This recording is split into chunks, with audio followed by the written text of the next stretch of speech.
के बारे में तो बात नहीं करेंगे, लेकिन उस चीज के माध्यम से जिसके बारे में हम बात करेंगे उससे आप कई रोगों का समाधान कर सकते हैं। आज हम एक बहुत ही दिलचस्प विषय पर बात करेंगे और वो है कि अगर आपका दिमाग काम नहीं करता तो दिमाग की जैसी मेवा खाएं। यानी कि हम बात करेंगे अखरोट के बारे में और भी विस्तार से गुरुजी से जानेंगे कि आखिरकार ये अखरोट को, दिमाग की जो शेप का जो अखरोट होता है वो कैसे हमारे दिमाग को काम कराता है। गुरुजी से जानते हैं कौन कौन से उसमें ऐसे गुण होते हैं।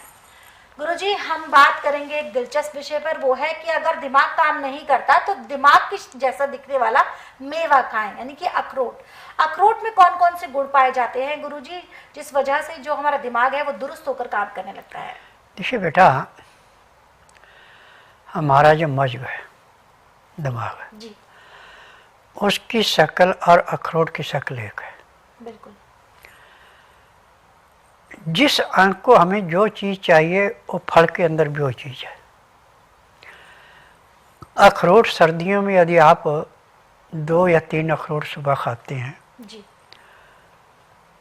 तो जिन्होंने अभी चीज़ रखी थोड़ी देर में भूल जाते हैं तो उनको कंप्यूटर की भांति वो याद हो जाती है। ये अखरोट के अंदर के गुण है। अखरोट 2 किस्म का है। जी, एक जंगली है, वो बड़ा टाइट होता है, उसका छिलका बहुत टाइट है और निकालने में बड़ा मुश्किल होता है।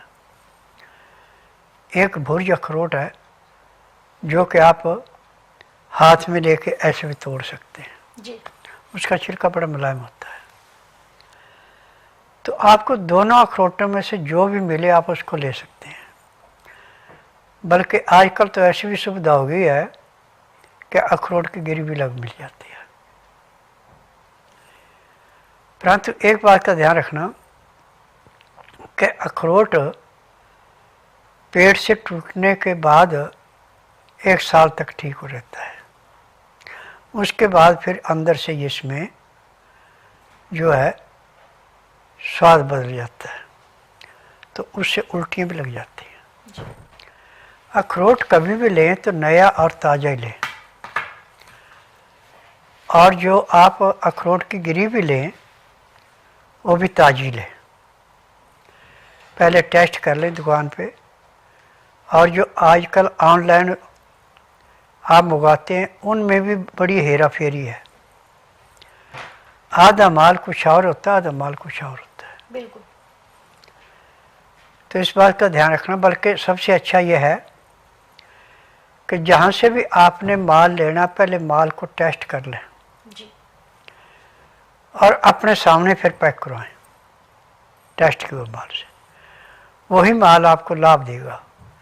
यदि आधा माल ठीक है, आधा माल ठीक नहीं है, तो आपको उससे नुकसान होगा। अखरोट खा के आपको ठंडा पानी नहीं पीना कभी भी, कम से कम 2 घंटे तक। और ऐसे 12 महीने जो हल्का गर्म पानी पीता है ना तो उसके चेहरे पे झुर्रियाँ आती हैं और ना ही उसको कभी कब्ज होती है। जी, ठंडा पानी पीने वालों को कब्ज भयंकर होती है। और जो खाना खाते समय पानी नहीं पीता, पानी पीता घंटे 1.5 घंटे बाद, उसको कब्ज के कई रोग पैदा होते हैं। और हमारा शरीर का मुख्य अंग है लीवर।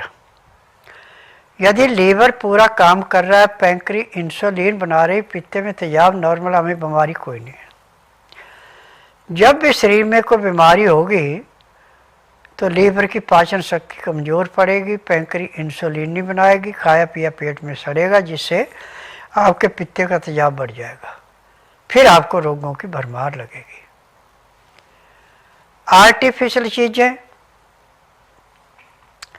ये रोग को बढ़ाती हैं, घटाती नहीं है। और आजकल तो प्रथा होगी कि एसी में काम करना, एसी में सोना, ऑक्सीजन पूरी मिलनी नहीं, आपने अमोनियम गैस का प्रयोग ज़्यादा करना, तो आपको रोग तो मिलेंगे। आज आप किसी भी डिपार्टमेंट में जाइए, किसी भी घर में जाइए, आपको किसी न किसी रोग का रोगी जरूर मिलेगा।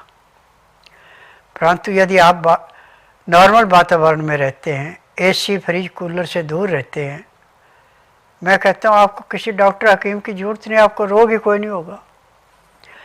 जितने रोग हैं मैदे की चीज़ों से, छने हुए आटे से, धुली हुई दालों से, छिली सब्जियों से हैं। यदि आप चोकर वाला अनाज, छिलके वाली दालें और छिलके वाली नर सब्जियां खाएं और नमक आयोडीन छोड़ के, सिंधा या काला नमक, काली मिर्च, हल्दी, इसका प्रयोग आप उचित मात्रा में कर रहे हैं, आपको रोग होगा कोई नहीं जी। परंतु जब हम इससे मुंह मोड़ते हैं और बेकार में आयोडीन नमक खाते हैं, तो आयोडीन नमक तो आपको रोग को बढ़ा सकता, काट कभी नहीं सकता।